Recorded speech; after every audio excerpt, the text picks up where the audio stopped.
Clara Williams stood trembling on the auction block, her pregnant belly exposed to hungry eyes and her own mother refusing to meet her gaze, when the crowd parted for a lone Apache who laid down his most precious possessions to buy her freedom. What began as her most shameful moment would transform into a love that defied two worlds, leaving an entire frontier town speechless when she finally returned to show them what family truly means. Before we continue, don't forget to subscribe to the channel, like the video, and comment where in the world you're watching from. Let's go. The dawn broke over Silver Creek with a cruel indifference, painting the sky in shades of amber and gold that mocked the darkness gathering in Clara Williams' heart. The small frontier town was just beginning to stir, unaware that this day would forever change the course of a young woman's life. 19 years old, 5 months pregnant and recently widowed, Clara stood at the window of her mother's weathered cabin, one hand resting on her swollen belly as she watched the morning light crawl across the dusty main street. "Clara," Martha Williams' voice cut through the quiet morning, sharp as a knife edge. "Get yourself dressed properly. We're going into town." Clara turned, her blue eyes clouded with exhaustion. Sleep had been elusive since Thomas died in the mine collapse 3 months ago, leaving her alone with a child growing inside her and barely enough money to last the winter. "Mother, I don't feel well enough for town today," she said softly, her voice barely carrying across the small room. Martha's face hardened, the lines around her mouth deepening with displeasure. Once beautiful, her features had been carved into permanent dissatisfaction by years of hardship and bitter disappointment. The death of Clara's father had left them destitute, and Martha had turned to cards and whiskey to dull the pain. "It wasn't a request," Martha replied, thrusting a clean dress at her daughter. "Put this on." "Make yourself presentable." Clara took the dress, noting with surprise that it was her best one, the pale blue cotton with delicate embroidery around the collar that Thomas had given her for Christmas. It barely fit over her growing belly now, but it was strange that Martha would insist on such finery for a simple trip to town. "What's happening today?" Clara asked, a cold dread settling in her stomach as she observed her mother's nervous movements. Martha avoided her eyes, busying herself with gathering her worn leather handbag and adjusting her own faded dress. "Mr. Blackwood at the saloon has a proposition, something that might solve our situation." The name sent a chill through Clara's body.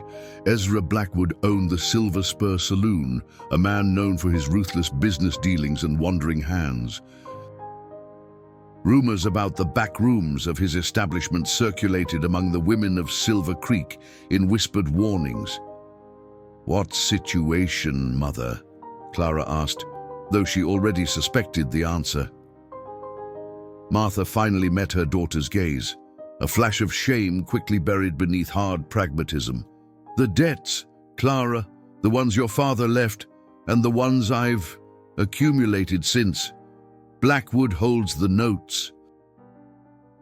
He's been patient, but his patience has run out." Clara's hand instinctively moved to protect her unborn child. "And what does that have to do with me?" "Blackwood has connections, men looking for wives, even ones in your condition." Martha's voice faltered slightly before regaining its edge. "He's arranged a meeting, that's all. Just a meeting." The lie hung between them, transparent as glass. Clara felt her world contracting, the walls of the small cabin closing in around her. "You're selling me," she whispered, the words burning her throat. "Don't be dramatic," Martha snapped, but her eyes slid away. "I'm securing your future and mine." Clara thought of running, but where would she go? Winter was approaching, and no one would take in a pregnant widow with no money and no prospects. She had no family besides her mother, no friends close enough to burden with her desperation. As they rode into town in their neighbor's borrowed wagon, Clara watched the landscape pass by in a blur of autumn colors. She remembered Thomas's promises of a little house of their own, of a garden where their children could play. Dreams turned to dust, just like everything else in this harsh territory. Silver Creek's main street was already busy with morning commerce. Women gathered at the general store, cowboys lounged outside the livery, and the saloon stood like a dark promise at the end of the thoroughfare. Clara noticed how people's gazes lingered on her as she passed, some with pity, others with something more unsettling. They knew, somehow, they already knew. Martha directed the wagon to the back of the Silver Spur. There, to Clara's horror, stood a small wooden platform, the same one used for auctioning livestock and occasional slaves before the war. Ezra Blackwood waited beside it, his substantial frame clothed in an expensive suit that couldn't disguise the cruelty in his eyes. "Ah, the Williams women, right on time," he called out, his voice oily with satisfaction. Clara turned to her mother, a final, desperate plea in her eyes. Martha looked away, her hands twisting in her lap. "I'm sorry, Clara," she whispered, so softly it might have been the wind. "There's no other way." In that moment, as Clara was helped down from the wagon by Blackwood's rough hands, she felt something inside her harden, a seed of determination taking root. Whatever happened next, she would survive. For her child, she would endure. And someday, somehow, she would find her way to something better than this betrayal at dawn. The wooden platform creaked beneath Clara's feet as Blackwood positioned her at its center. Morning sunlight sliced through the gaps between buildings, illuminating the small crowd that had begun to gather. Men with hungry eyes, women with faces turned away in practiced indifference. Clara stood trembling, her fingers digging into her palms so hard they left crescent-shaped marks in her flesh. She refused to cry. Not here, not with these vultures waiting to feed on her despair. "Gentlemen," Blackwood announced, his voice carrying across the yard behind the saloon, "I present to you a rare opportunity." Miss Clara Williams, recently widowed but still young and comely. His hand gestured toward her swollen belly with theatrical flourish. "As you can see, she's proven fertile, a ready-made family for any man seeking companionship without the uncertainty of waiting for an heir." Murmurs rippled through the crowd. Clara kept her gaze fixed on the distant mountains, trying to imagine herself there instead of here, anywhere but on this platform where her humanity was being stripped away with each word. "Starting bid is $50, Blackwood continued. "A bargain for a woman who can cook, clean, and warm your bed." From the edge of the gathering, a solitary figure observed the proceedings with growing disquiet. Running Wolf stood with his back against the livery wall, his weathered face impassive, though rage burned in his dark eyes. At 40 years old, he had seen too much cruelty in his 4 decades of life, had endured the systematic destruction of his people, watched his wife and son succumb to the white man's smallpox, experienced the rejection of both worlds he inhabited. He hadn't meant to stop in Silver Creek. Towns like this were dangerous for a man who belonged nowhere. Too Apache for the white settlers, too influenced by the white world for many of his tribesmen, Running Wolf existed in the margins. He traded occasionally with certain merchants who valued his skills as a hunter and tracker more than they feared his heritage, but he never lingered. Today, he had come to trade pelts for supplies.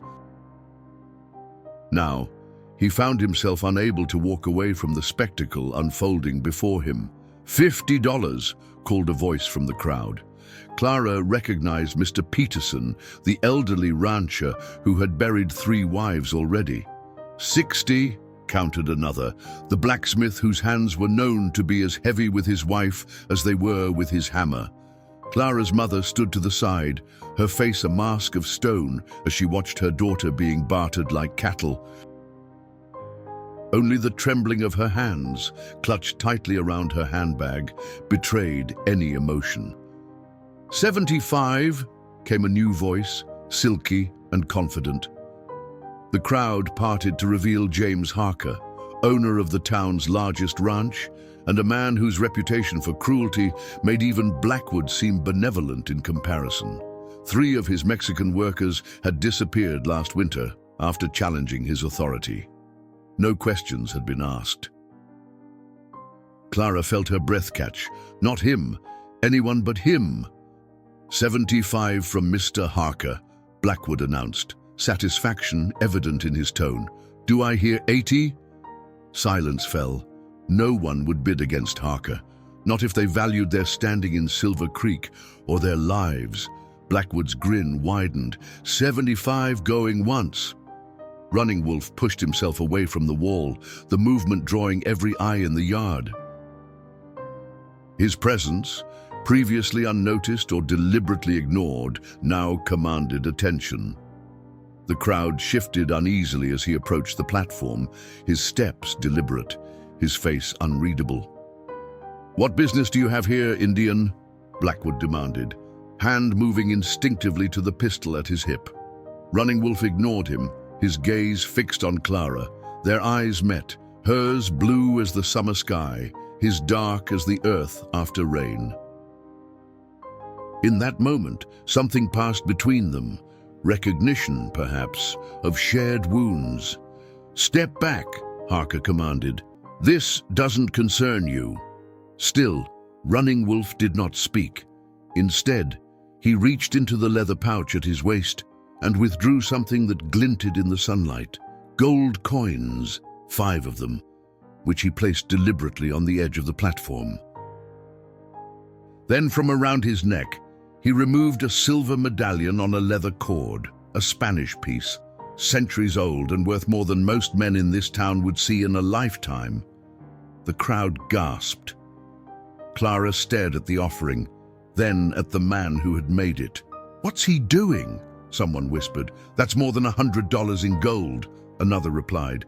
"And that silver piece." Blackwood's eyes narrowed with calculation. "Do you bidding, Indian?" Running Wolf nodded once, then added to his offer. He gestured toward the edge of town where his horses were tethered, 2 magnificent Appaloosas, their spotted coats gleaming in the morning light. Horses that represented freedom, survival, and status in both the white and Apache worlds. "Sweet Jesus," someone muttered. "Those horses alone are worth 200. Harker stepped forward, face flushed with anger. This is absurd. You can't seriously consider an Indian's bid." Blackwood looked torn. The prejudice that ran through Silver Creek like a poisoned stream urged him to agree with Harker, but the businessman in him recognized the superior offer. Martha Williams finally spoke, her voice thin but determined. "The Indian's bid is higher, Mr. Blackwood. If it's money you want for my debts, then by your own rules. He's won." A murmur of reluctant agreement rippled through the crowd. Even in a place as lawless as Silver Creek, certain principles of commerce held true. Blackwood's jaw tightened. "Very well, sold to the gentleman." He spat the last word like a curse. Clara stood frozen, uncertain whether to feel relief or a new kind of terror. She was being sold to a stranger, an outcast like herself, but a stranger nonetheless. Running Wolf approached the platform and extended his hand to her. Clara hesitated, then placed her trembling fingers in his calloused palm. His grip was firm but gentle as he helped her down. "Why?" she whispered, too softly for others to hear. Running Wolf's expression remained stoic, but something in his eyes softened. "No one should be sold," he replied in perfect, accented English that surprised her. "No one." Behind them, the crowd dispersed, muttering disapproval and fascination in equal measure. Martha Williams turned away, unable to face her daughter or the consequences of her actions. Harker stormed off, humiliation and rage radiating from his rigid back. And Clara, with nowhere else to go, followed Running Wolf into an uncertain future, one that had just been purchased with gold, silver, and 2 spotted horses. They left Silver Creek in silence, Clara walking beside Running Wolf's remaining horse, a sturdy pinto mare with intelligent eyes that watched her cautiously. The town receded behind them, but Clara could still feel the weight of stares on her back, the whispers following like shadows across the dusty ground. She hadn't been allowed to return to her mother's cabin for her belongings. Whatever she owned was now behind her, along with everything she had ever known. "Where are you taking me?" she finally asked, when the town had shrunk to a smudge on the horizon. Her voice sounded strange to her own ears, hollow yet somehow steadier than she expected. Running Wolf glanced at her, his expression unreadable. "North," he answered simply. "To my camp, 3 hours, walk." Clara instinctively placed a hand on her belly. "I can walk," she said, though uncertainty crept into her voice. The events of the morning had left her legs weak and her mind reeling. His dark eyes assessed her condition. Without comment, he adjusted the mare's saddle and offered his hand. "You ride, better for the child." Clara hesitated, pride warring with practicality. The baby shifted within her, a gentle reminder of responsibilities beyond her own comfort. She accepted his help, settling awkwardly onto the saddle, grateful when he didn't comment on her clumsiness. They continued in silence, Running Wolf leading the horse by the reins, his steps sure and measured over the uneven terrain. Clara studied him from her perch, the straight line of his shoulders, the silver threads in his black hair pulled back with a leather cord, the weathered contours of his face that spoke of years under the harsh western sun. He wasn't handsome in the way Thomas had been, with his youthful smile and eager eyes, but there was something compelling about his quiet dignity. "Why did you buy me?" she asked again, needing to fill the silence with something besides her own tumultuous thoughts. Running Wolf walked several more paces before answering. "I did not buy you," he said finally. "I paid a debt that was not yours." "But why?" "You don't know me." He stopped then, turning to look up at her, his expression grave. "I know what it is to be seen as property. My people have been bought and sold, moved and discarded." His English was precise, each word carefully chosen. No child should begin life as something owned. Clara's throat tightened with unexpected emotion. "No, what do you expect in return?" she asked, giving voice to the fear that had been growing since they left town. Something like surprise flickered across his face. "Nothing," he replied. "When you are strong enough, you can go where you choose." "I have nowhere to go," Clara admitted, the reality of her situation washing over her anew. "My husband is dead. My mother has made her choice clear." She swallowed hard. "I have no money, no family, and a child coming in 4 months." Running Wolf resumed walking, his eyes on the path ahead. "Then you stay until you decide otherwise. The choice will be yours." They traveled through grasslands that gradually gave way to more rugged terrain, the landscape rising toward the mountains that had been Clara's distant focus from the auction platform. The autumn sun warmed her back, while a cool breeze dried the sweat on her brow. Despite her circumstances, Clara found herself noticing the beauty around them, wildflowers stubbornly blooming between rocks, hawks circling lazily overhead, the golden quality of light that transformed ordinary things into treasures. "My name is Clara," she offered, realizing they hadn't been properly introduced in the chaos of the morning. "Clara Williams." "I know," he replied, then added, "I am called Running Wolf." "Is that your real name?" A shadow passed over his features. "It is the name I use now." Clara sensed the boundaries of his privacy and did not press further. Instead, she asked, "Do you live alone?" Running Wolf nodded. "For 7 winters now. No family." His jaw tightened almost imperceptibly. Not anymore." The pain in those 2 words was so familiar that Clara felt it echo in her own chest. She had lost Thomas, but this man had lost everything. Somehow, she knew it with certainty. By midday, they reached a stream where Running Wolf suggested they rest. He helped Clara down from the horse with careful hands that released her the moment she was steady. From his saddlebag, he produced dried meat, a small loaf of bread, and a canteen of water. "Eat," he said, offering her the larger portion. "The child needs strength." Clara accepted the food gratefully, only now realizing how hungry she was. They sat on smooth rocks beside the stream, the gurgling water filling the silence between them. Clara observed how Running Wolf ate, with deliberate movements, wasting nothing, his awareness of their surroundings never diminishing. "Were you born Apache?" she asked, curiosity overcoming her caution. Running Wolf looked at her with mild surprise. "Yes, Chiricahua Apache. My father was a respected medicine man." Pride and sorrow mingled in his voice. "How do you speak English so well?" A bitter smile touched his lips.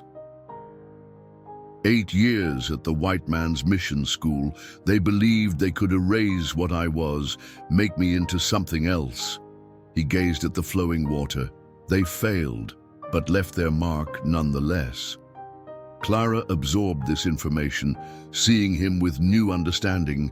A man caught between worlds, much as she now found herself. "We should continue," Running Wolf said, rising and offering his hand once more. The days grow shorter. As Clara settled back on the horse, she realized that for the first time since Thomas's death, she wasn't simply waiting for the next blow to fall. Instead, she was moving towards something unknown, but possibly, just possibly, better than what lay behind. By late afternoon, the terrain had changed dramatically. The open plains gave way to pine-covered foothills, the air growing cooler and heavier with the scent of evergreen and damp earth. Clara's back ached from hours in the saddle, but she said nothing, unwilling to add her discomfort to the weight Running Wolf already carried.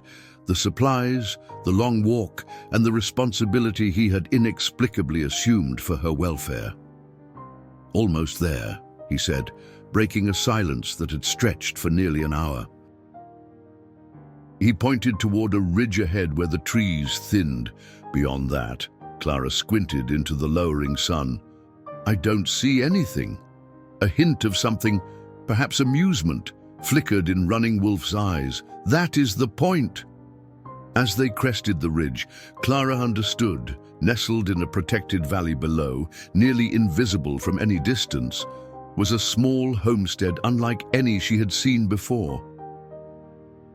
It was neither a traditional Apache dwelling nor a typical frontier cabin, but something in between, a low structure built of logs and stone with a pitched roof, surrounded by carefully tended garden plots. A thin wisp of smoke rose from a stone chimney, though Running Wolf had said he lived alone. "Someone's there," Clara said, alarm rising in her throat. Had he lied to her? Running Wolf shook his head. "No one. I leave embers banked when I go to trade. Saves time." He led the mare down a narrow path that zigzagged to the valley floor. As they drew closer, Clara noted details that spoke of a life carefully constructed: a small corral for horses, stacked firewood protected by an overhang, drying racks holding what looked like medicinal herbs, and a clear stream diverted to run near the dwelling. "You built all this yourself?" she asked, unable to hide her amazement. Running Wolf nodded. "After?" He paused, then simply said, "After." When they reached level ground, he helped her down from the horse. Clara's legs trembled from the unaccustomed hours of riding, and she stumbled slightly against him. His hands steadied her briefly before withdrawing. "Rest," he said, gesturing toward a bench beside the door. "Ojai will tend to the horse." Clara sank onto the rough-hewn bench, grateful to be on solid ground again. From this vantage point, she could see how strategically the homestead was positioned, nearly invisible from above, protected from harsh weather by the surrounding hills, with clear sight lines to any approaching visitor. It wasn't paranoia, she realized, but the careful planning of someone who had learned the hard way that safety could never be taken for granted. Running Wolf removed the mare's saddle and brushed her down with practiced efficiency, speaking to the animal in soft Apache that sounded like a gentle stream over stones. When he finished, he carried his saddlebags and Clara's small bundle, the only possession she had managed to grab before being taken to the auction, toward the dwelling. "Come," he said, "before the cold comes." Clara followed him to the door, curiosity warring with apprehension about what lay inside. When Running Wolf pushed open the heavy wooden door, she was greeted by unexpected warmth and the mingled sense of sage, pine, and wood smoke. The interior was dim at first, until Running Wolf moved to stir the banked fire in a stone hearth, adding kindling until flames leapt up, illuminating the single room. The space was sparse but not austere. A bed of pine boughs covered with furs occupied one corner. Shelves lined the walls, holding clay pots, wooden bowls, tools, and books. Actual books that made Clara blink in surprise. A table and 2 chairs stood in the center, and bundles of herbs hung from the ceiling beams, filling the air with their fragrance. "You have books," she said, moving closer to examine the small collection. "Yes." Running Wolf seemed neither proud nor embarrassed by this evidence of his literacy. Some from the mission school. Others traded for. Clara ran her fingers over the leather spines, a Bible, a medical text, a volume of Shakespeare, and several others in languages she couldn't identify. "You read these?" "When there is light enough." She turned to face him, this man who defied every expectation she had been taught to hold. "Running Wolf, I don't understand any of this. Why you live here alone, why you were in Silver Creek today, why you would spend everything you had to help a stranger." Her voice caught. "Nothing makes sense." He regarded her steadily, then gestured to one of the chairs. "Sit. You should not stand so long." Clara eased herself into the chair, her hand automatically finding her belly as the baby shifted restlessly within. Running Wolf busied himself gathering items from the shelves, a pot, dried meat, roots that looked like potatoes, dried berries, and arranged them near the fire. "I will answer," he said as he worked, "but first, food and tea, good for the child." She watched as he prepared a simple stew with the efficiency of long practice, adding water from a clay jug and hanging the pot over the fire. Then he placed a small kettle next to it, filled with water and what looked like crushed leaves. "Raspberry leaf," he explained, noticing her curious gaze. "Good for women carrying children. My wife." He stopped, the name unspoken but present between them. "You had a wife," Clara said softly, an observation rather than a question. Running Wolf nodded, his back to her as he tended the fire. "Nalin. And a son, a Hanu." "What happened to them?" Clara asked, though part of her already knew the answer. He was silent for so long that she thought he wouldn't respond. When he finally spoke, his voice was low and controlled, but Clara could hear the pain beneath the words. 5 winters ago, sickness came to the reservation. The white doctors called it smallpox. They came too late with their medicine. Many died. His shoulders stiffened. My son first, then Narlin 3 days later. I'm so sorry, Clara whispered, her own grief for Thomas suddenly feeling smaller against the magnitude of such loss. Running Wolf turned to face her, his expression composed once more. After, I could not stay. The reservation had too many ghosts. The White Towns had too much hatred. So I found this place, not Apache land, not white land, a place between. Like you, Clara said without thinking. His dark eyes widened slightly in surprise, then softened with something like recognition. Yes, he said, like me. In that moment, with the fire casting dancing shadows on the walls and the smell of stew filling the small room, Clara felt the first fragile tendril of understanding growing between them, two souls adrift, finding temporary harbor in the same sheltered cove. They ate in companionable silence, the stew simple but nourishing, the raspberry tea soothing Clara's perpetually unsettled stomach. As darkness fell completely outside, Running Wolf lit 2 tallow candles that cast a warm glow throughout the cabin. The domesticity of the scene struck Clara as surreal. Just that morning, she had stood on an auction block, her future as uncertain as smoke in the wind. Now she sat across from a man who was, by any measure of Silver Creek society, more outcast than she, yet who had shown her more dignity than anyone since Thomas died. When they finished eating, Running Wolf cleared their bowls with the same quiet efficiency he brought to every task. Then he faced the question that hung unspoken between them. You will take the bed, he said, gesturing to the pine bough pallet with its covering of furs. I will sleep here. He indicated a space near the hearth. Clara's cheeks warmed. Of course, there was only one bed. She hadn't considered the practical implications of sharing such a small space with a man who was not her husband. I can't take your bed, she protested. You've already given up so much. Running Wolf shook his head firmly. You carry a child. You need proper rest. He reached for a rolled fur near the wall. I have slept under stars most of my life. A roof is luxury enough. Clara wanted to argue further, but exhaustion was claiming her, the day's events catching up in a wave that made her limbs feel leaden. Thank you, she said instead, the words inadequate for everything he had done. He nodded once, then turned to bank the fire for the night. Clara moved to the bed, grateful that her loose dress would serve as a nightgown. She slipped beneath the furs, finding them unexpectedly soft and clean-smelling. The pine boughs beneath crackled slightly as she settled her weight, then formed to her body in a surprisingly comfortable cradle. From her position, she watched as Running Wolf spread his fur near the hearth, removed his moccasins, and stretched out with his back to her, maintaining what dignity he could in the confined space. He had not changed clothes or removed his shirt, another gesture of respect that Clara noted with gratitude. Running Wolf, she said softly. He didn't turn.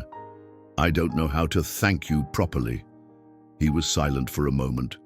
There is no need, he finally said. Sleep now. Tomorrow will bring its own work. Clara closed her eyes, lulled by the steady sound of the fire and the unfamiliar yet comforting sense of the cabin. Despite everything, she felt safer than she had in months. Sleep claimed her quickly, deep and dreamless. Morning arrived with pale light filtering through oiled parchment that covered a small window. Clara woke, disoriented, momentarily forgetting where she was until the events of the previous day rushed back. She sat up carefully, mindful of her swollen belly, and found herself alone in the cabin. Running Wolf's sleeping fur was neatly rolled and placed against the wall. The fire had been rebuilt, and a small pot of something that smelled like porridge hung over the low flames. Clara rose, smoothing her rumpled dress as best she could and finger-combing her tangled blonde hair. She needed to use the outhouse, but wasn't sure where it was, and felt awkward about searching for it. As if summoned by her thoughts, the door opened, and Running Wolf entered with an armful of firewood. "Good morning," she said, suddenly self-conscious. He nodded in greeting. "There is food," he said, indicating the pot, "and water in the jug for washing." He hesitated, then added, "The necessary is behind the cabin, 20 paces to the east, for privacy." Clara felt her cheeks warm again at his perception of her needs. Thank you." After she returned from the outhouse, a simple but clean structure with a seat lined with sweet-smelling pine needles, Clara found a basin of water and a clean cloth waiting for her. She washed her face and hands, then joined Running Wolf at the table where he had ladled porridge into 2 wooden bowls. "What happens now?" she asked as they ate. Running Wolf considered her question. "Now we prepare for winter." "It comes early to these hills?" "We?" Clara asked, uncertain of her place. "You are here," he said simply. "You will need shelter and food until your child comes, and after, if you wish to help with what you can, I welcome it." "I want to help," Clara said quickly. "I won't be a burden." Something like approval flickered in his eyes. "You are not a burden. But there is much to do before the snows, and only 2 of us to do it." After breakfast, Running Wolf showed Clara around the homestead in daylight. His garden plots, though small, were carefully tended and productive, squash ripening on vines, root vegetables waiting to be harvested, herbs for medicine and cooking. A smokehouse stood behind the cabin, currently being used to preserve deer meat. The stream that ran nearby provided clear, cold water year-round, he explained, even in the deepest winter. "How do you know about growing gardens?" Clara asked, recalling what little she knew of Apache lifestyle from stories and newspaper accounts, mostly of nomadic hunters and warriors. "My people farmed for centuries before the white man came," Running Wolf replied without resentment, "and I learned more at the mission school. The white man's ways are not all bad, just as the Apache ways are not all good. I take what works for survival." As they walked the perimeter of his land, Clara noticed how he had adapted to this life of solitude, combining traditions from both worlds to create something uniquely sustainable. She also noticed how, despite his gruff manner, he unconsciously slowed his pace to accommodate her condition and offered his arm when the path grew uneven. The days stretched into weeks as autumn's golden embrace tightened around the valley. Clara found her place in Running Wolf's orderly world with surprising ease.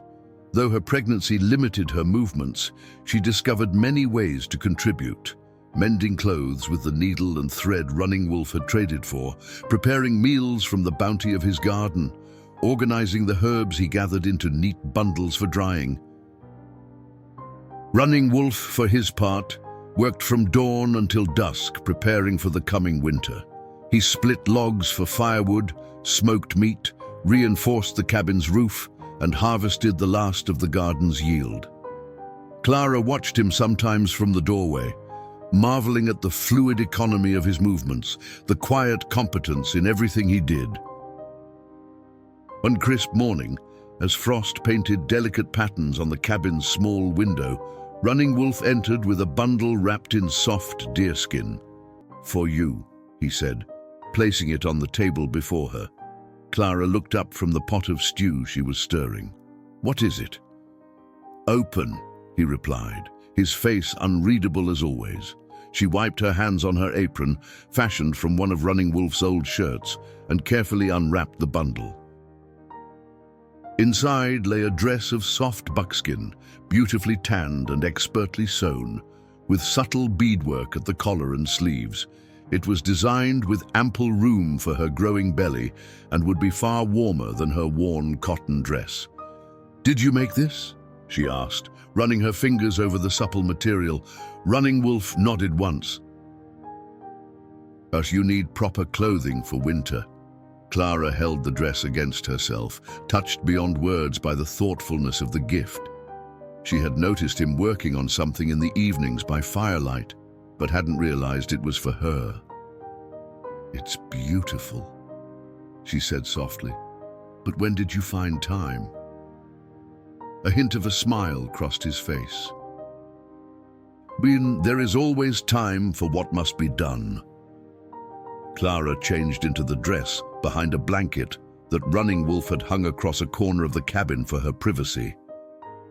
The buckskin felt strange against her skin at first, but its warmth and comfort were immediately apparent. When she emerged, Running Wolf looked up from sharpening his knife. Something flickered in his eyes. Approval, perhaps, or something more complex. "It suits you," he said simply, then returned to his task. Days settled into a rhythm of shared work and quiet companionship. They spoke little, but the silence between them grew comfortable, punctuated by Clara's occasional questions about plants, animals, or Apache customs.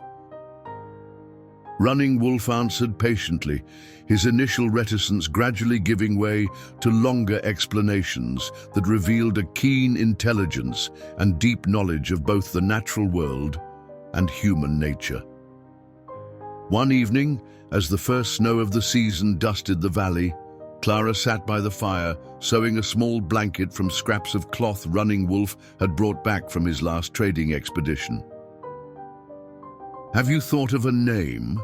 Running Wolf asked unexpectedly, nodding toward her now prominent belly. Clara's hands stilled. "If it's a boy, Thomas, after his father," she replied. "But if it's a girl," she hesitated. "I don't know.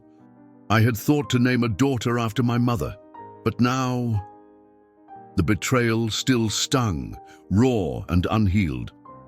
No word had come from Martha Williams since that terrible day in Silver Creek. Running Wolf seemed to sense her distress. "Names have power," he said. "They should honor what we hope our children will become, not bind them to painful pasts." Clara considered his words. What would an Apache name be for a girl? He looked surprised by the question, then thoughtful. "There are many. Ayana means eternal bloom.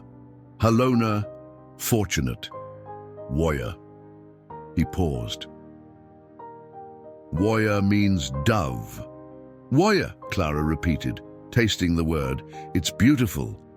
Running Wolf's expression softened. "My wife wanted to name our daughter that, if we had one." It was the most personal revelation he had offered since telling her about his family's deaths.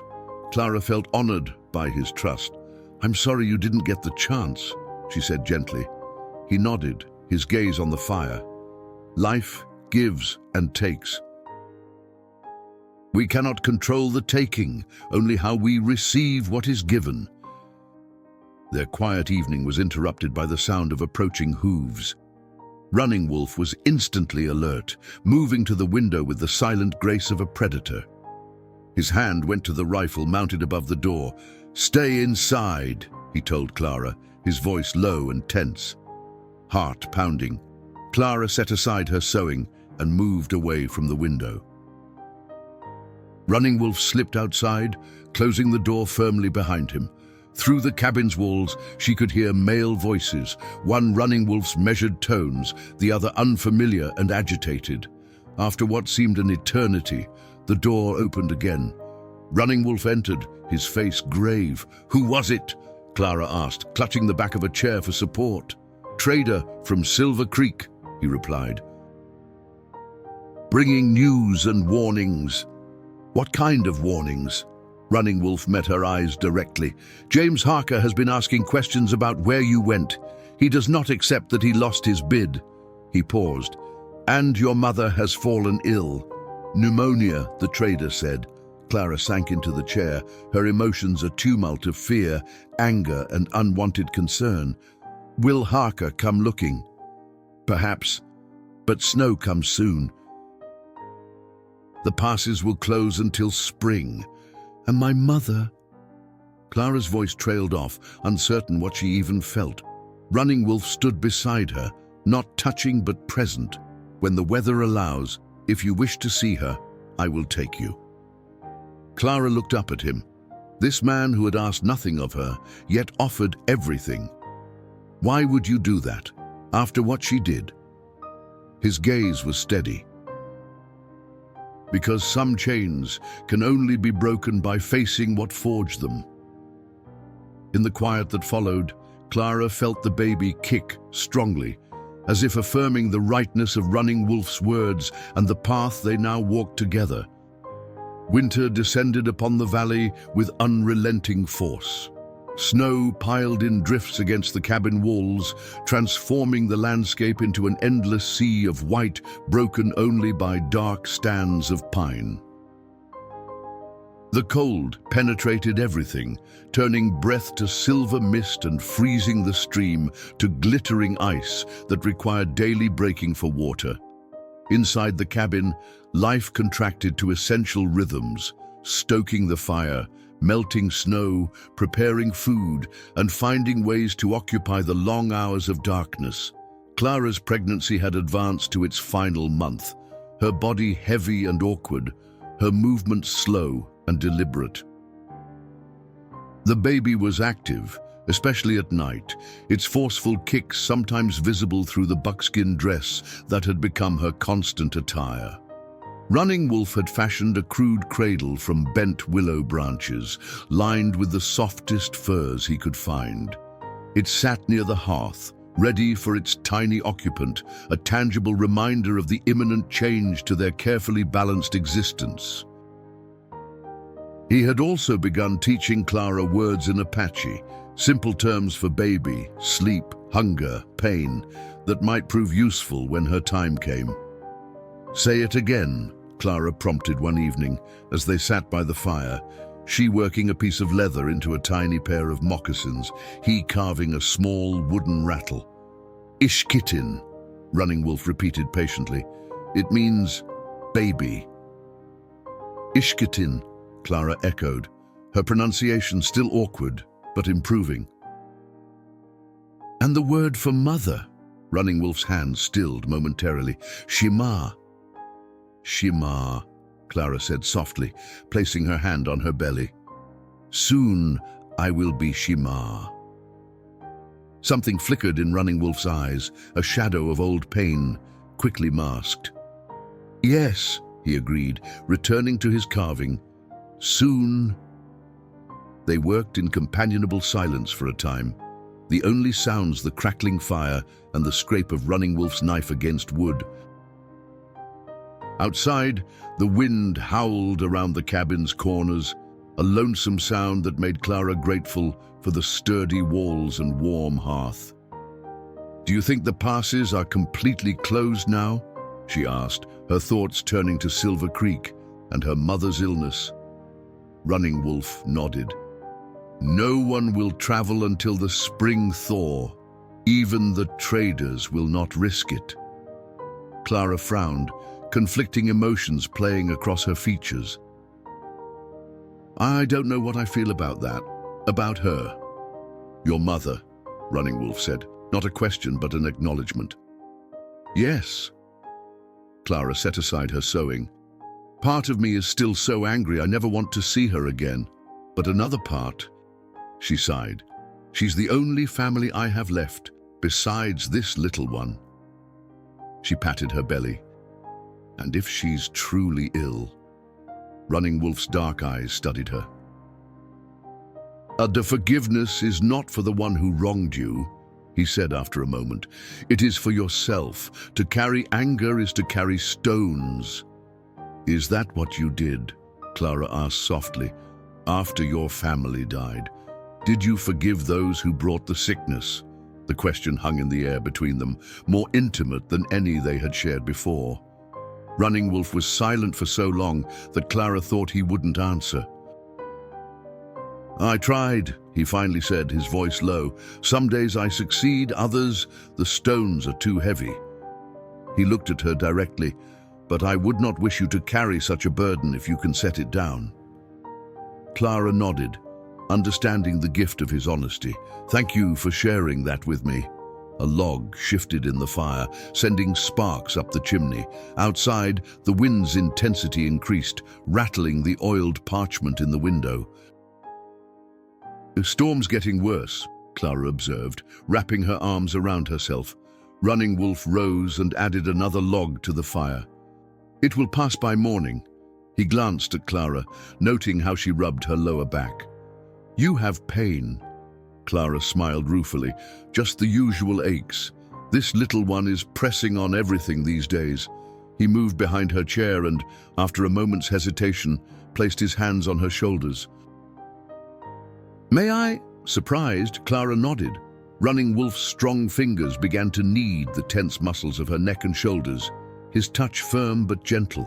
Clara closed her eyes, surrendering to the unexpected comfort. "Where did you learn to do this?" she murmured. "My father was a healer," Running Wolf replied, his hands working steadily. "He taught me many things about the body's pain and how to ease it." Clara found herself relaxing under his ministrations, the persistent ache in her back diminishing. "Your father sounds like a wise man." "He was," Running Wolf agreed, his voice soft with memory. "He believed in understanding, not fear. He tried to build bridges between our people and the white settlers before—" He didn't finish the sentence, but Clara understood. "Before they killed him," she said quietly, Running Wolf's hands stilled. "Yes, I'm sorry," Clara said, turning to look up at him. "So much has been taken from you." His eyes met hers, dark and fathomless. "And yet, here we are, still breathing, still fighting." Something passed between them in that moment, a recognition of shared resilience, of wounds that had not healed but no longer bled so freely. Clara reached up and covered one of his hands with her own, a gesture of connection that transcended words. The moment was broken by a sharp crack from outside, followed by a heavy thud against the cabin wall. Running Wolf was instantly alert, moving to the window with practiced caution. "What is it?" Clara asked, fear tightening her throat. Branch broke under the snow's weight, he reported after peering out. "Nothing more." Clara exhaled in relief, but her momentary fear had triggered something else, a dull, cramping pain that radiated across her abdomen. She gasped, both hands going to her belly. Running Wolf was at her side immediately. "What's wrong?" "I don't know," Clara admitted, breathing slowly as the pain subsided. "Just a cramp, I think. It's gone now." Running Wolf frowned, concern evident in his eyes. "Perhaps you should rest." Clara nodded, suddenly exhausted. "I think you're right." He helped her to the bed, his movements efficient but careful. As Clara settled onto the pine bough mattress, another cramp seized her, stronger than the first. She couldn't suppress a small cry of pain. Running Wolf's expression sharpened. "How long between pains?" "I don't know," Clara said, a flutter of panic rising in her chest. "A few minutes." "It's too early, isn't it? The baby shouldn't come for weeks yet." Running Wolf's face remained calm, though his eyes betrayed his concern. "Babies come when they will, not when we plan." He placed a hand on her forehead. "Rest. I will prepare what we need, just in case." As he moved away to gather supplies, Clara closed her eyes, trying to quell her rising fear. She wasn't ready. The baby wasn't ready. And outside, the worst storm of the winter raged, cutting them off from any help beyond what Running Wolf could provide. The storm intensified as night deepened, wind howling like a living creature around the cabin's corners. Inside, a different kind of storm was brewing. Clara's pains had settled into a rhythm that left little doubt. The baby was coming, weeks ahead of when she had expected. Running Wolf moved with quiet efficiency, heating water, laying out clean cloths, and bringing the willow cradle closer to the fire. His face revealed nothing of his thoughts, but his hands betrayed a slight tremor as he added herbs to a steaming cup. "Drink," he said, bringing the tea to Clara. "It will help with the pain." Clara accepted the cup with shaking hands, her face pale and sheened with sweat despite the winter chill. "I'm scared," she admitted, her voice small against the roar of the wind. "It's too early." Running Wolf knelt beside the bed, his dark eyes steady on hers. "Fear helps nothing," he said gently. "The child comes now because it is ready. We must be ready too." "What if something goes wrong?"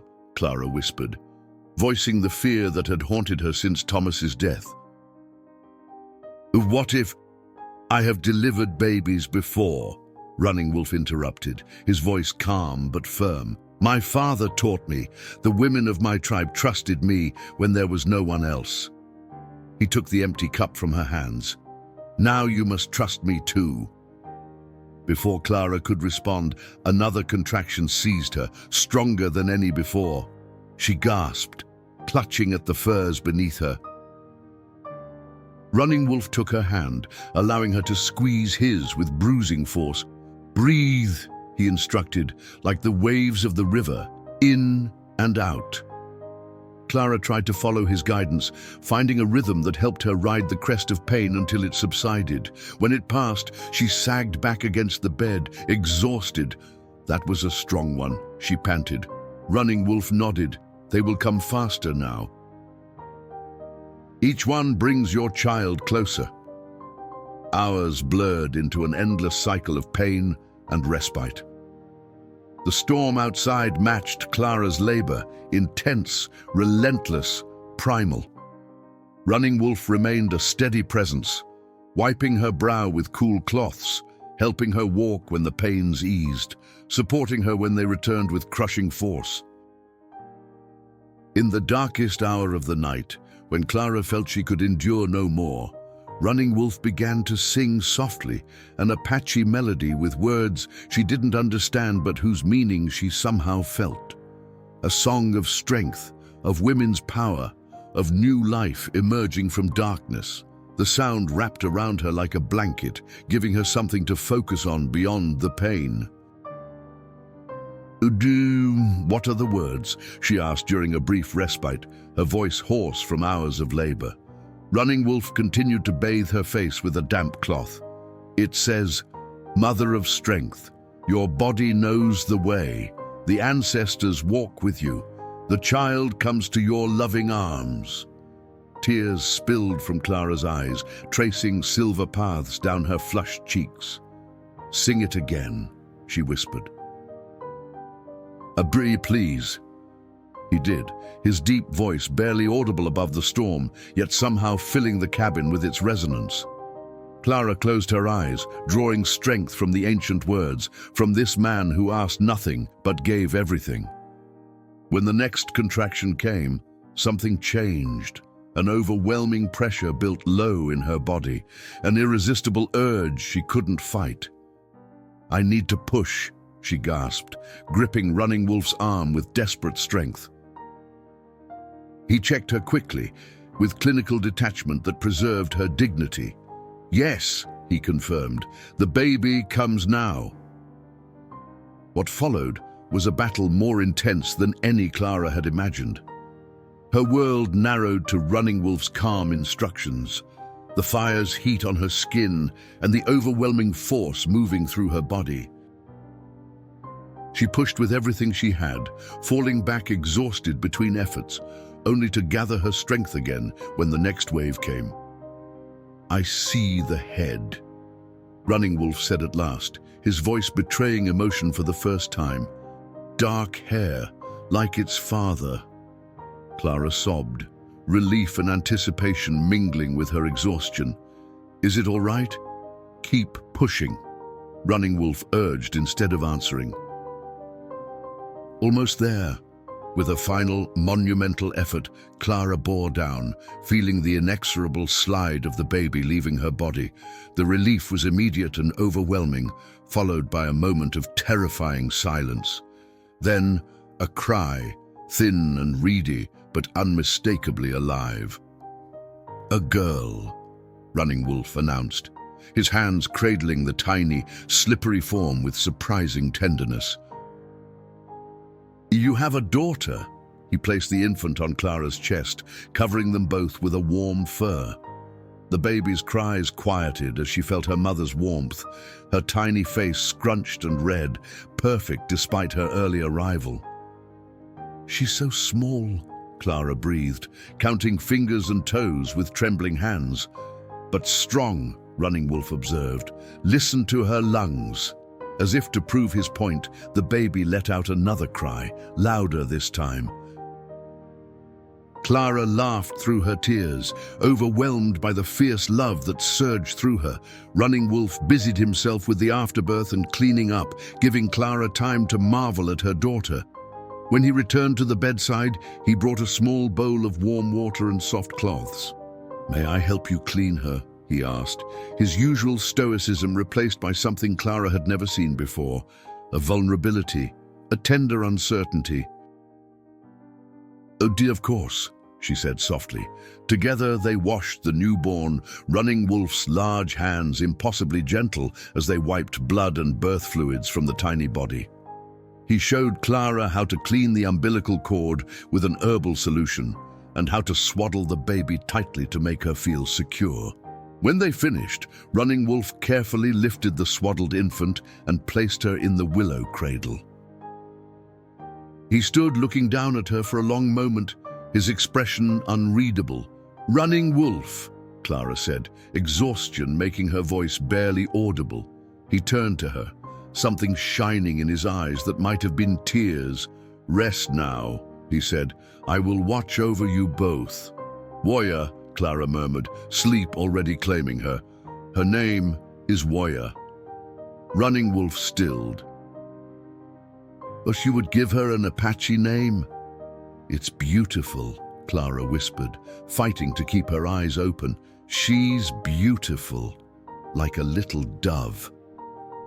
The last thing she saw before succumbing to exhaustion was Running Wolf kneeling beside the cradle, one finger gently tracing the curve of Warrior's cheek, his lips moving in what might have been a prayer of blessing in his native tongue. Outside, the storm began to abate, as if nature itself acknowledged the miracle that had occurred within the cabin's walls. A new life, bridging two worlds, born of pain but delivered into hands of love. Winter yielded grudgingly to spring, snow retreating inch by inch to reveal muddy earth beneath.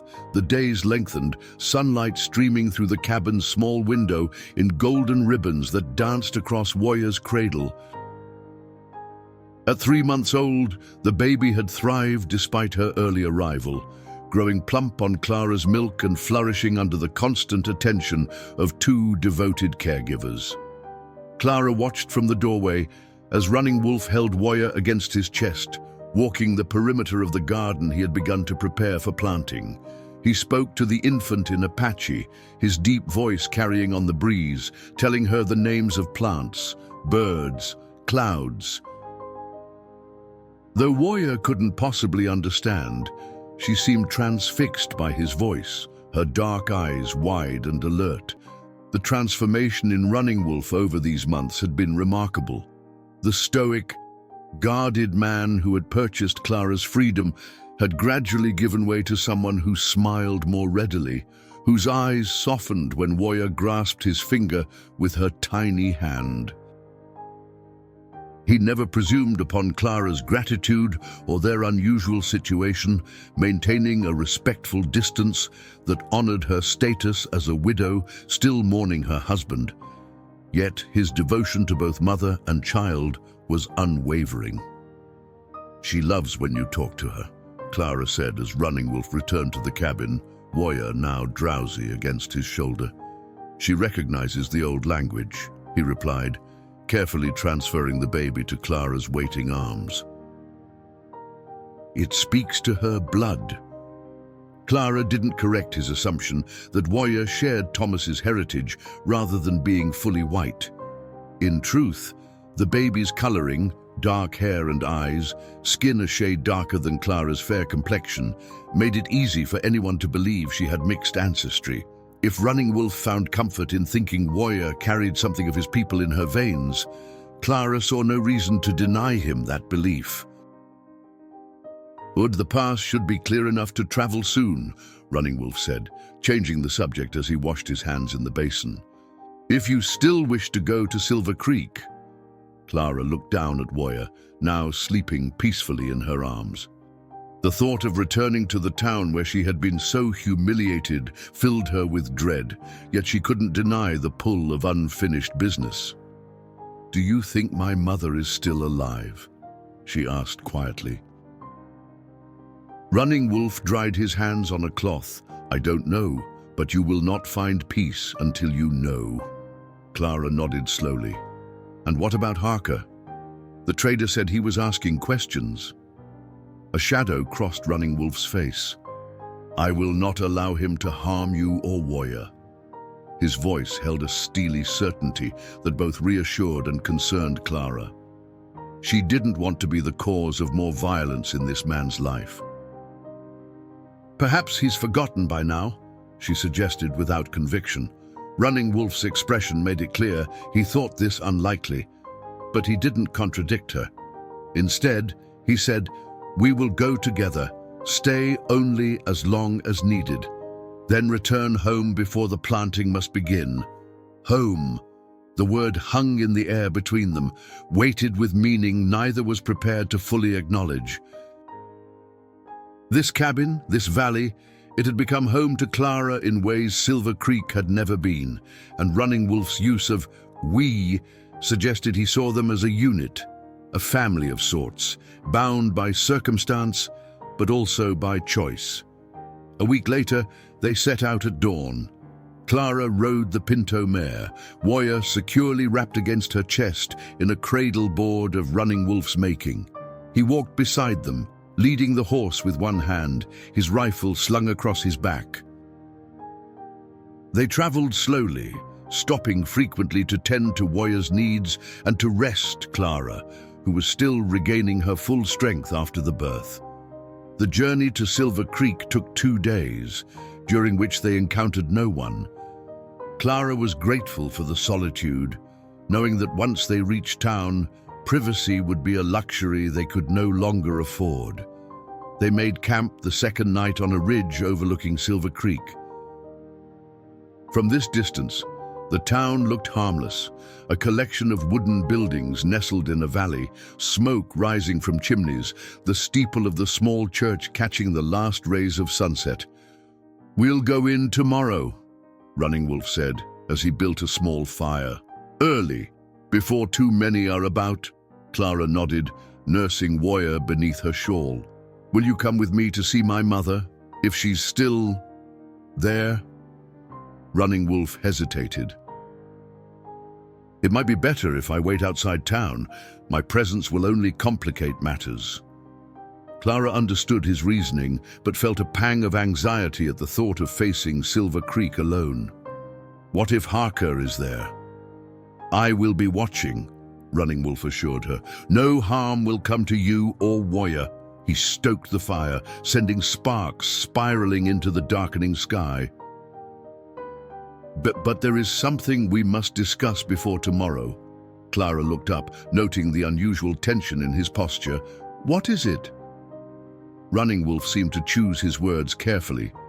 "In town, people will ask questions. About Warrior, about where you have been." He met her eyes across the fire. "What will you tell them?" The question hung between them, loaded with implications.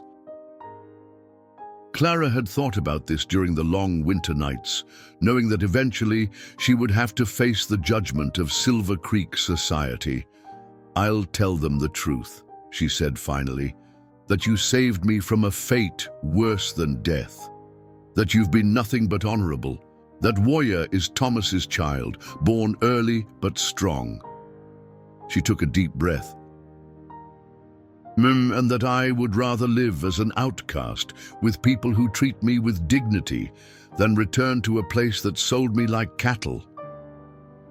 Running Wolf's expression remained neutral, but something flickered in his eyes, a mixture of relief and something deeper, more complex. They will not understand. I don't need them to understand, Clara replied, her voice gaining strength. I only need them to leave us in peace. He nodded slowly. And if they don't?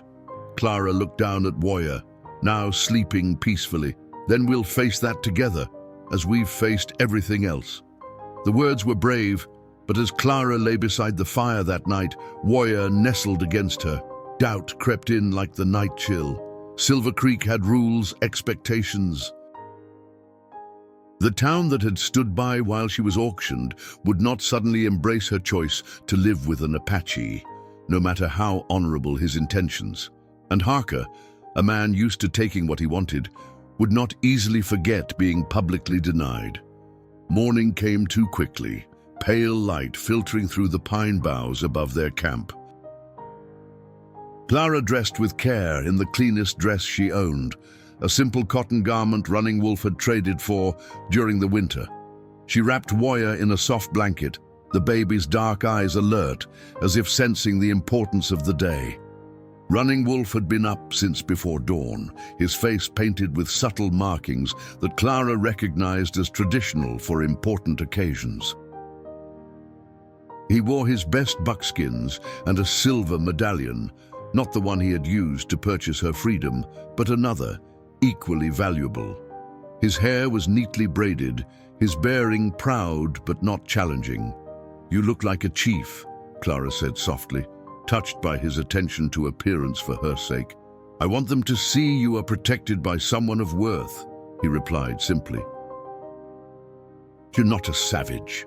Clara's heart ached at his words, at the knowledge that no matter how he presented himself, many in Silver Creek would see only what they expected to see. "You are worth 10 of any man in that town," she said fiercely. A ghost of a smile crossed his features. "Let us hope we need not prove that today." They approached Silver Creek as the town was just beginning to stir, the main street largely empty, save for a few early risers opening shops or heading to the livery. Clara rode the Pinto, Warrior secured against her chest, while Running Wolf walked slightly ahead, his posture alert but non-threatening. The first person to notice them was the blacksmith, who froze mid-stride, hammer in hand, his mouth falling open in shock. He dropped the tool and hurried inside his shop, undoubtedly to spread word of their arrival.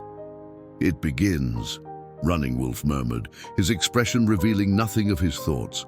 Clara straightened her spine, one hand protectively covering Warrior. "Yes," she agreed. "It begins." Word of their arrival spread through Silver Creek like wildfire.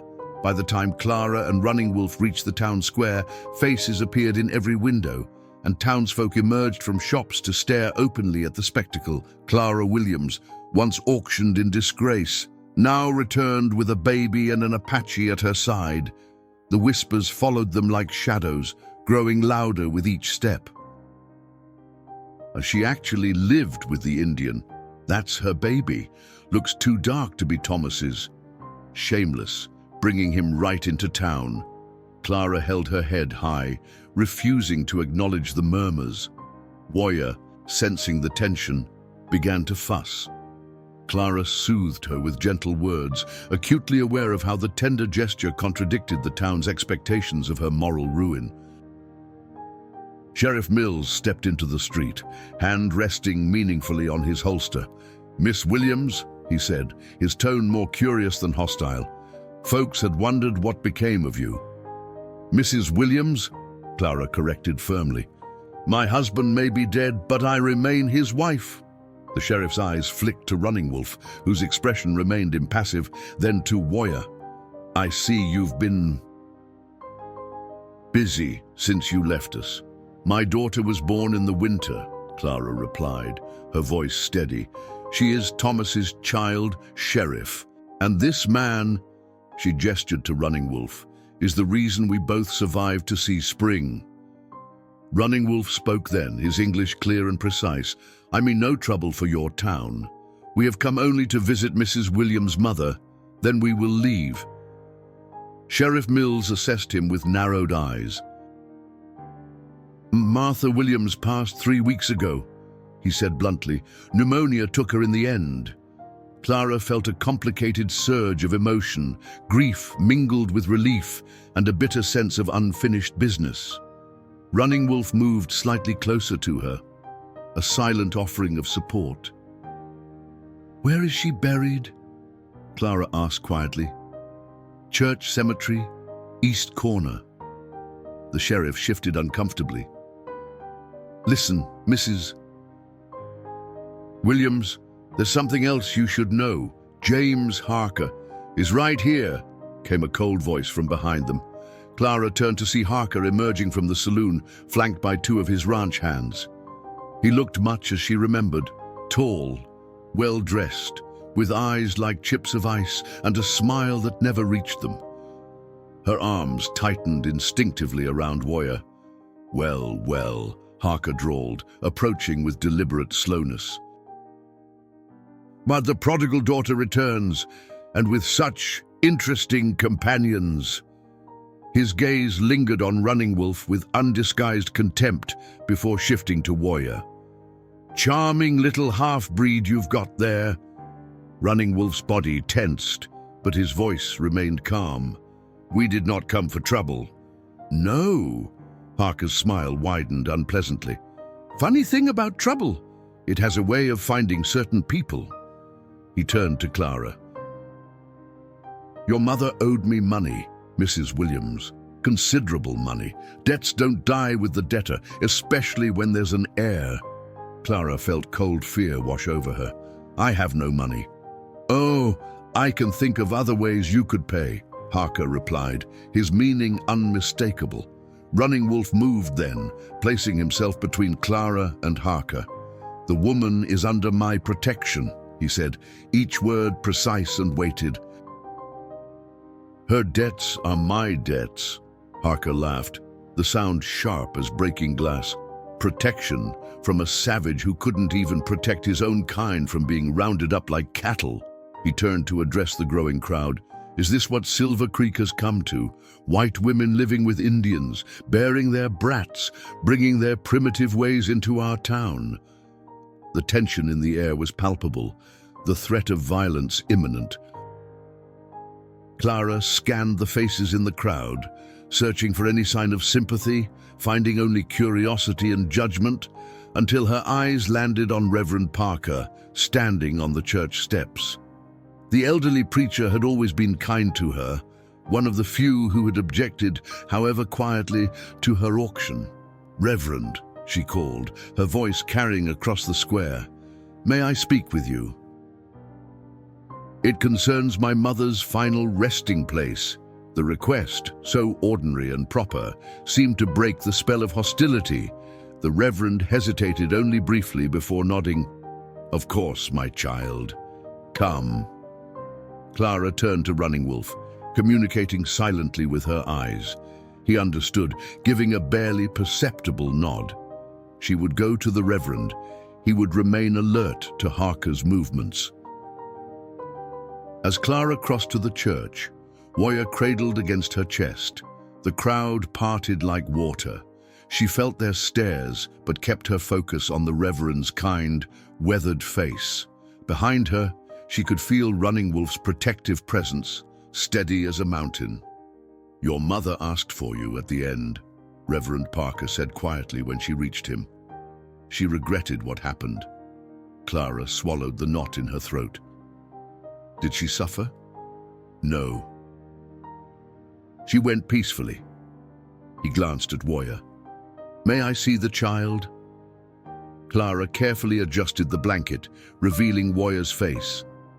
The baby blinked up at the Reverend, her dark eyes curious and alert. "She has her father's eyes," the Reverend observed. Clara nodded, not correcting his assumption. "Her name is Woya. It means dove in Apache."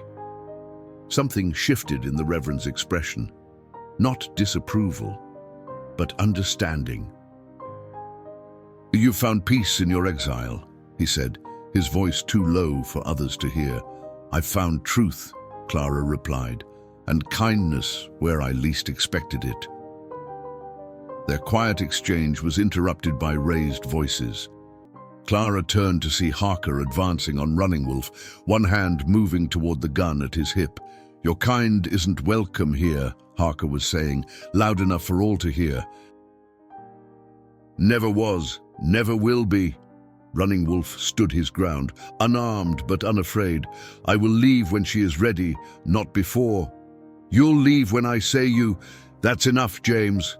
Sheriff Mills stepped between them, his hand on his own weapon. "No blood in my town today."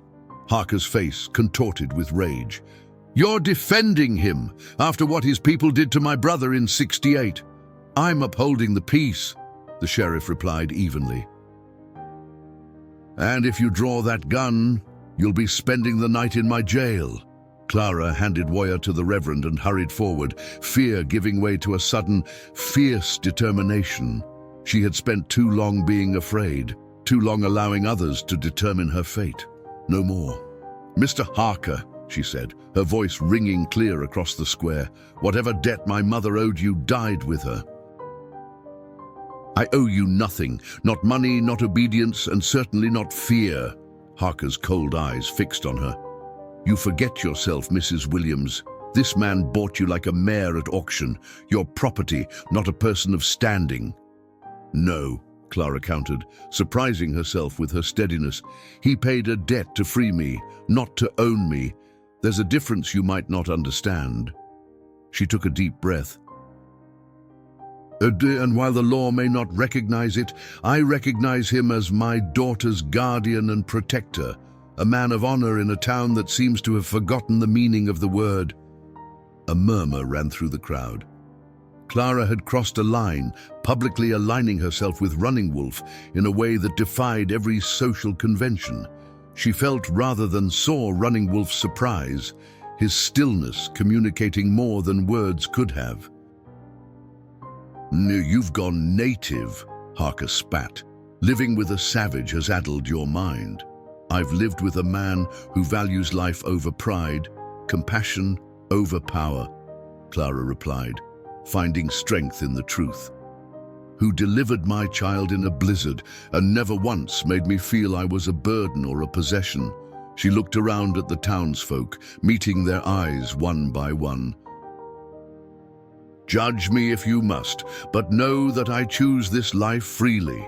An unexpected voice joined the conversation. Mrs. Bennett, the midwife who had delivered half the town's children. "The baby looks healthy," she observed, approaching Clara with professional interest. "Born early, you said?" Clara nodded, grateful for the neutral assessment. "Yes, in January." Mrs. Bennett studied Woya, now back in Clara's arms. "Strong little thing." "Someone knew what they were doing." Her gaze shifted to Running Wolf with grudging respect. "He saved us both," Clara confirmed. The midwife harumphed, then turned to face Harker. "Oh, put your hand away from that gun, James Harker. You're making a fool of yourself over a woman who clearly wants nothing to do with you." Harker's face darkened, but the mood of the crowd had shifted. His display of aggression now seemed petty rather than righteous, especially against a mother with a newborn. Sheriff Mills seized the moment. "I think we're done here," he said firmly. "Mrs. Williams, you're welcome to visit your mother's grave. As for you," he nodded to Running Wolf, "you can wait at the livery. Tom Bradley won't give you trouble." It wasn't acceptance, but it was a pragmatic compromise. Clara looked to Running Wolf, who gave a slight nod. "Thank you, Sheriff," she said. "We won't stay long." The crowd began to disperse. The immediate drama concluded. Harker remained, seething but constrained by the public opinion that had unexpectedly turned against him. "This isn't over," he muttered to Clara as he passed. "Yes, it is," she replied quietly.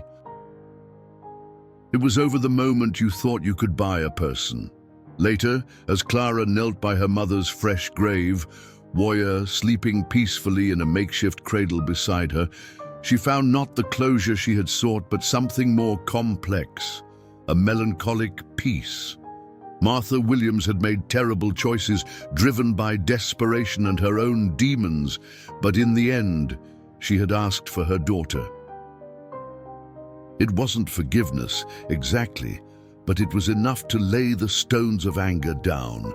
Running Wolf waited at the cemetery gate, respectfully distant but watchfully present. When Clara finally rose, wiping tears from her cheeks, he approached only when she beckoned. "I'm ready to go home," she said simply. His dark eyes searched hers. "You are certain?" "There is no place for you here."